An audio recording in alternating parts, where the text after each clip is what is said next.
This is actually a video we've wanted to do for quite a while, but we've waited till we've got both in stock. So today we're going to compare this, the Range Rover Sport SVR, with this, which in some ways is its bigger brother, the Range Rover SV Autobiography. And we've sold lots of both of these cars, and it's a question we get asked quite often is, which one should I buy? Which is the better car? They both have very different benefits. And we've had people that have bought an SVR that ended up buying one of these and then realized they preferred the SVR, so went back to that, and we've had vice versa. And today we're going to explore the differences between them. We're going to look at the practicality of them, the design, the performance. Later on in the video we'll discuss the sort of financial side of it, which one might depreciate more, but ultimately we hope this video helps you, the viewers, decide which might be the right car for you.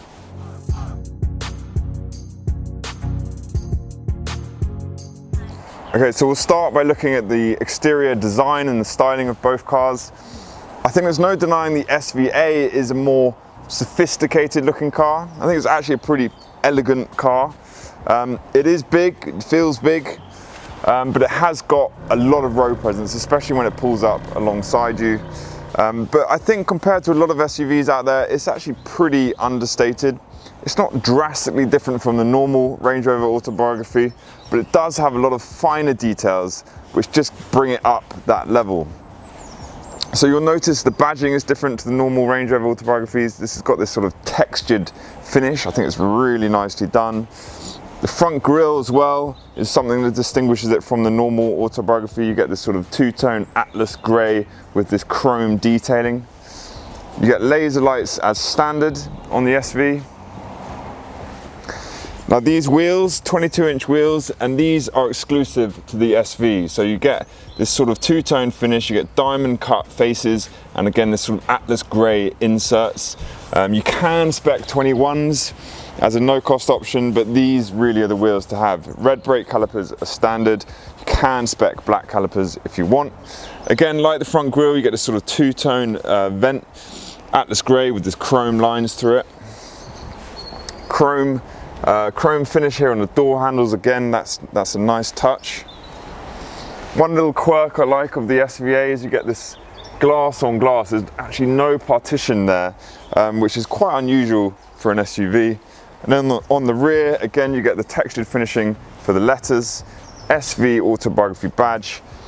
Most of it is normal to like the other Range Rovers, but you get this big exhaust down here. But we'll hear how they sound a bit later on.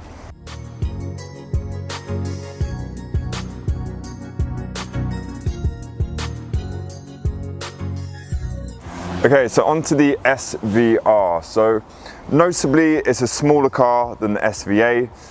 It is shorter both in height and in length. I believe though it's the exact same width as the SVA. But to my eye, I've always felt the Range Rover Sport is the best proportioned out of all the Range Rover lineup. To my eye, it just looks right. It's compact, it's meaty, it's got a lot of road presence, and none more so than the SVR. For me, the signature design feature for the SVR is the bonnet. These big scoops just make the car look very aggressive, and none more so than when you spec the carbon fiber exterior pack, you get the whole bonnet in carbon fiber. The carbon fiber exterior pack now costs £7,905.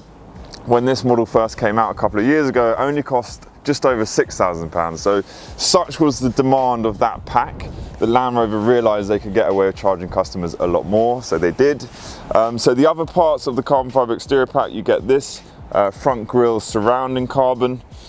You get here on the vents, you get carbon fibre. You also get it on the side vents here, also on the mirrors, and you also get it on the rear tailgate. Very important option for a lot of people, and I think just sets the SVR apart. 22-inch wheels, again, these are exclusive to the SVR. You can get them in, I think, a polished satin silver, but most cars we come across do have this, the gloss black. Red brake calipers are standard. Again, you can spec them in black if you wish. The rest of the car looks pretty normal to the Range Rover Sport. You just get the badging here, the SVR badging, and then these big twin tailpipes back here. Again, we'll show you the sound a bit later on.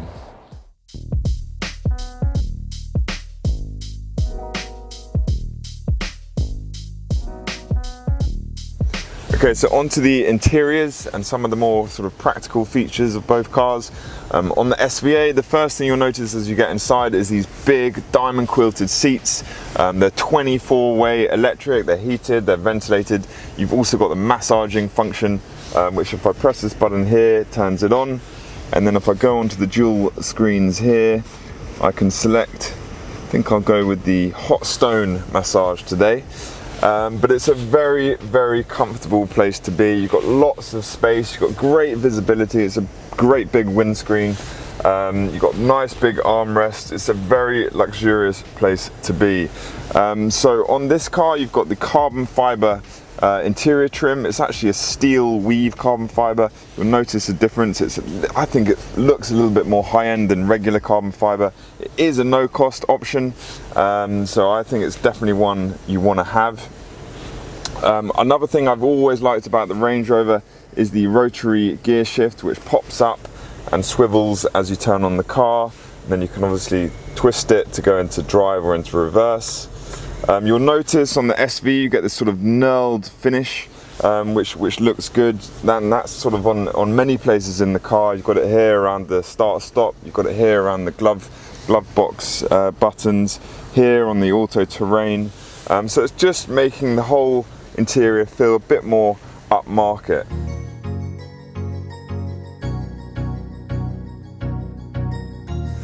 So just to touch on sort of the more convenience and some of the practical features. So the SVA comes pretty much fully loaded with everything as standard. So you get things like adaptive cruise control, blind spot monitor, lane change assist, so lots of sort of driver assistance. You get surround cameras, automatic parking, pretty much everything that you'd want. There's plenty of storage as well, so you have your cup holders here. Under there's a little storage compartment there. You get a double glove box, so one section up here, another section down there. Got plenty of space down here in your door trim, and then you've also got a refrigerator to keep your drinks cool. I mean, this is a pretty luxurious place to be. Okay, so into the rear seats, and this I think is where the SVA really comes into its own and is a cut above the SVR. So you've got incredibly comfortable seats for one, but you've got so much tech at your fingertips back here. So you'll obviously see the rear entertainment. That comes on just by pressing it, and then you can select your radio station, your TV channel. You can set a destination and a navigation, so you can do everything from back here. You can also, you've got these buttons up here. If you want to close the panoramic sun blind, you can do that.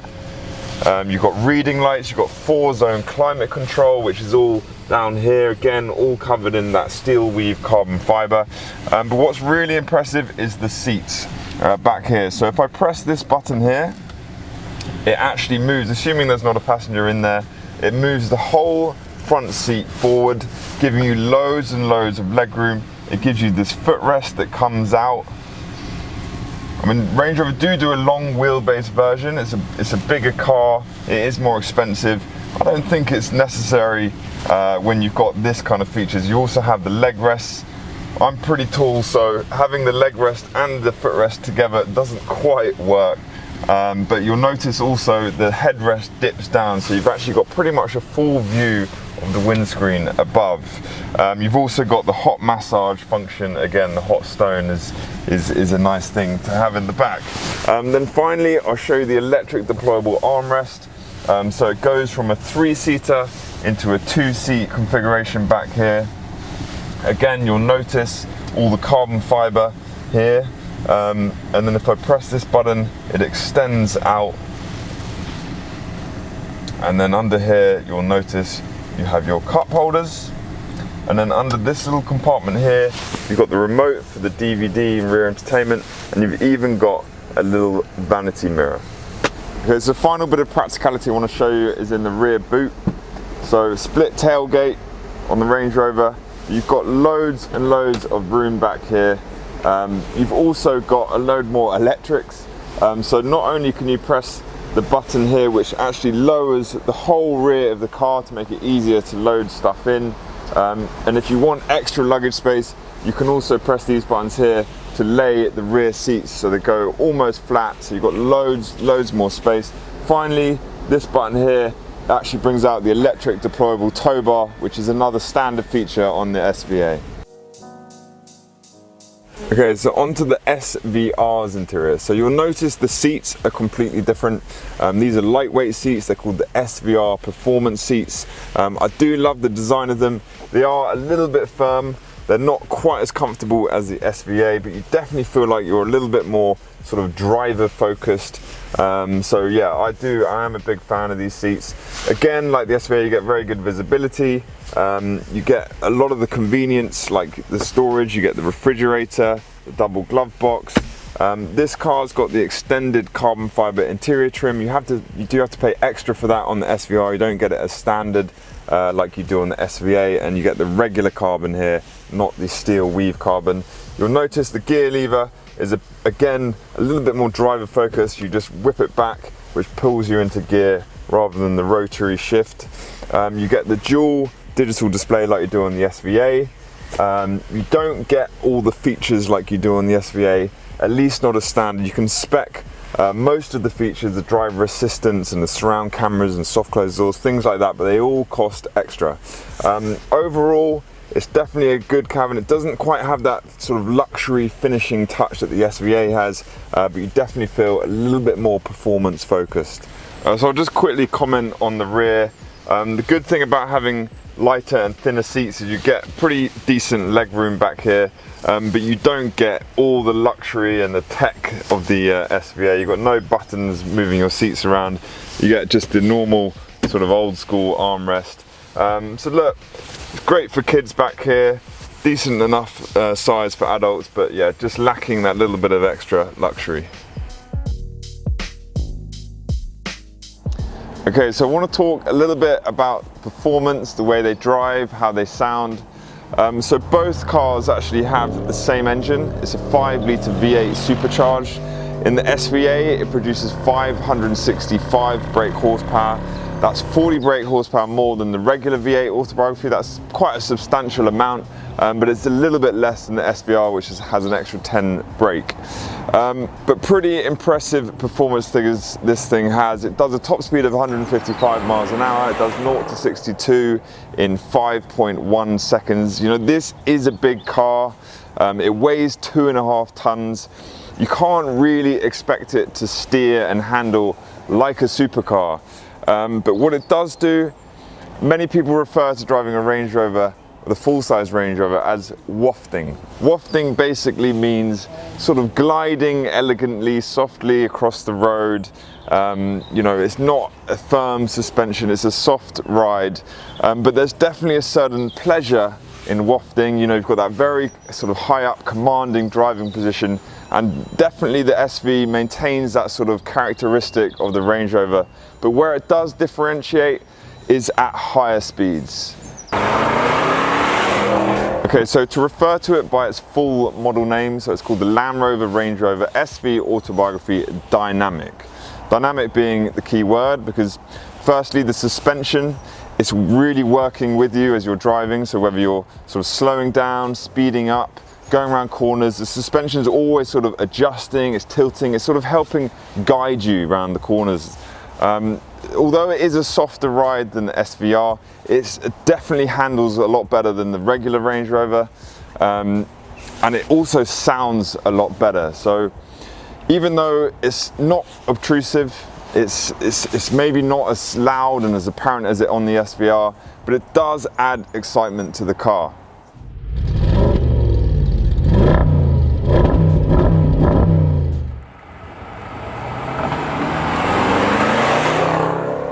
Where it does excel over the SVR, I think, is off-road. So there's loads of different modes. You've got rock climbing mode, you've got sort of sand mode, and this thing, it has a lot better wading depth than the SVR. It has better ground clearance, better obstacle clearance. So it is definitely a better car off-road. So if you are gonna go off-roading, the SVA is the one to have.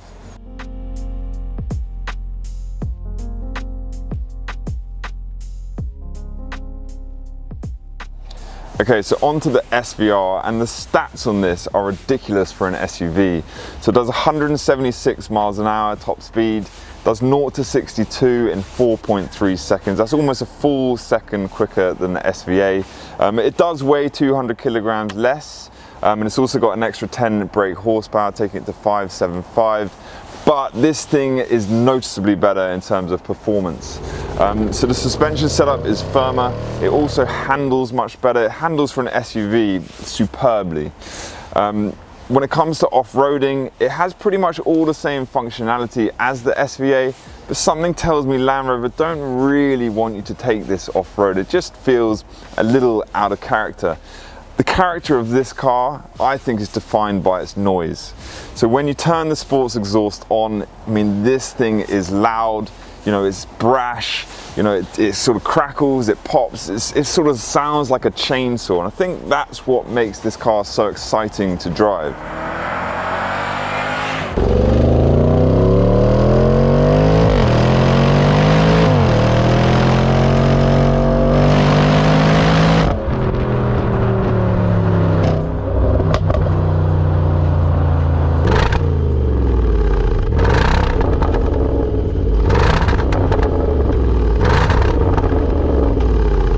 So when it comes to fun factor and actually driving both of these cars, I do think the SVR is the superior one.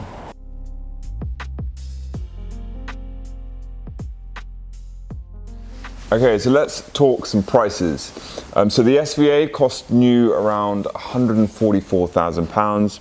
The only factory cost option you can get is something called the SV Design Pack. So this is about a £10,000 option. It's basically a body kit to make the car look a lot more aggressive. Personally, I don't think it's that important. I think if people are going to want a body kit, they're more likely to go to the likes of Overfinch or Urban Automotive.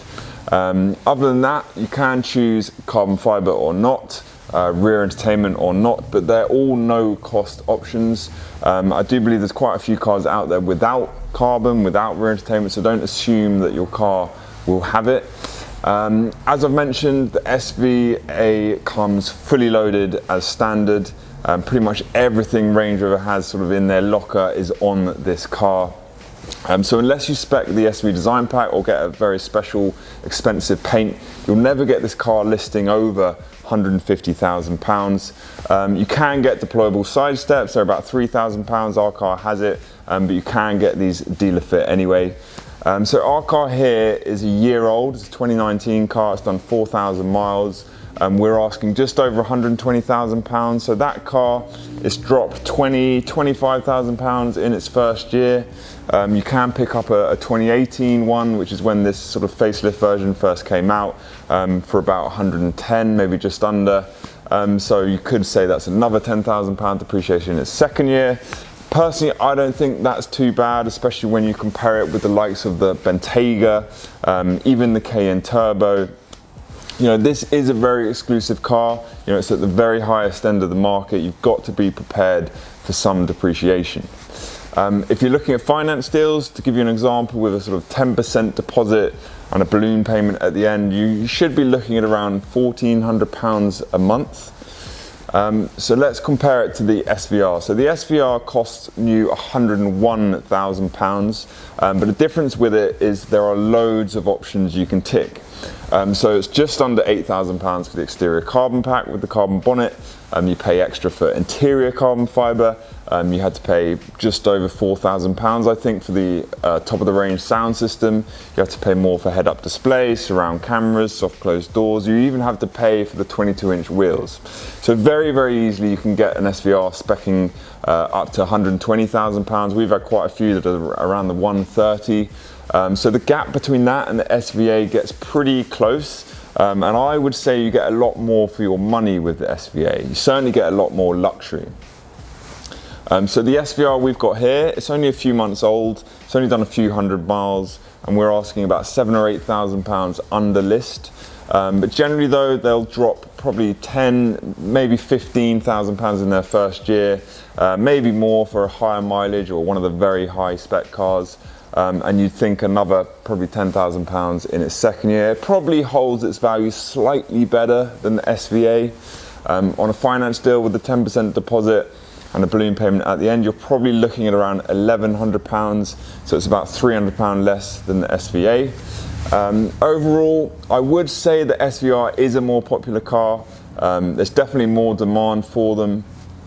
101,000 obviously sounds a lot better than 144,000, but with options that gap closes significantly. To the point where I actually think the SVA is probably a slightly better value car. Land Rover just give you so much for your money with that car. And I think if you enjoy being a passenger as much as you do being a driver, it's a no-brainer. You should definitely get the SVA. If you want a car for sort of big family road trips, shooting trips, fishing trips, again, I think you should go for the SVA.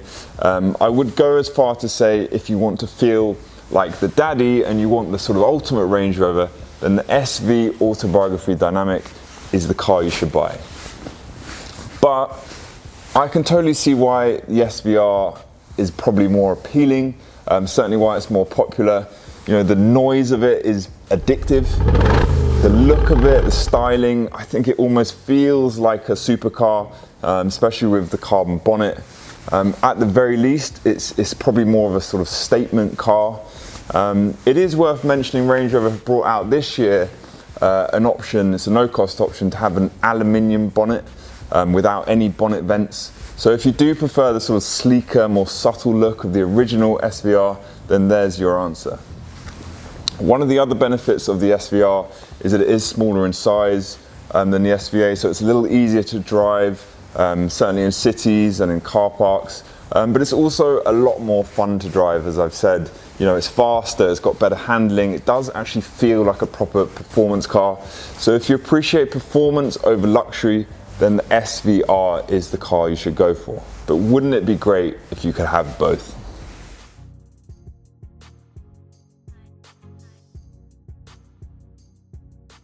So that's it, guys. Thanks for watching. I hope you found it useful.